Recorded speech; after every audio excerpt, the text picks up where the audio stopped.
Merci, Monsieur Deprez. Merci, Monsieur le Président. Je voudrais dire à quel point je partage l'analyse qui a été faite par notre collègue Lopez Aguilar. En fait, Monsieur le Commissaire, on est un peu dans une impasse institutionnelle. On veut faire une politique commune en matière d'asile et d'immigration, mais la mise en œuvre dépend totalement de la bonne volonté des États membres. Ça ne marchera pas.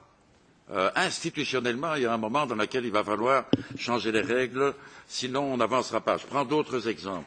Vous avez dit qu'on va renforcer le système d'information Schengen. Très bien, c'est nécessaire. Et on va organiser des contrôles systématiques aux frontières extérieures, même pour les ressortissants de l'Union européenne. Mais ça servira à quoi si les États membres ne fournissent pas les informations nécessaires, notamment sur les foreign fighters? Ces contrôles vont servir à quoi? Donc, d'un côté, on met un dispositif obligatoire et de l'autre côté, un dispositif facultatif. Efficacité nulle.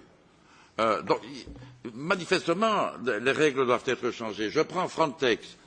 Vous avez dit, et je m'en réjouis, qu'on va renforcer les pouvoirs de Frontex. Bien.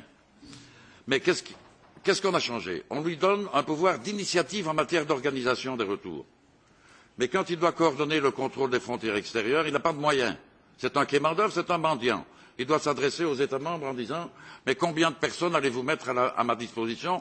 J'ai besoin de 900 et les États membres en mettent 400. » Impossibilité d'avoir une politique commune qui dépend de la décision de chacun des États membres en matière de mise en œuvre. Je reviens à l'impasse institutionnelle.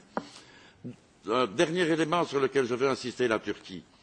Merci pour le cadeau empoisonné que la Commission nous fait avec la liste des pays sûrs. Parce que si demain nous décidons que la Turquie n'est pas sur la liste des pays sûrs, je ne sais pas quel type de problème vous allez avoir avec Erdogan. D'un autre côté, si nous disons qu'elle est un pays sûr, vous imaginez un peu le label que nous donnons à Erdogan et la possibilité que ça va lui donner de continuer toutes les opérations qu'il est occupé à mener maintenant. Mais j'ai une question très précise à vous poser.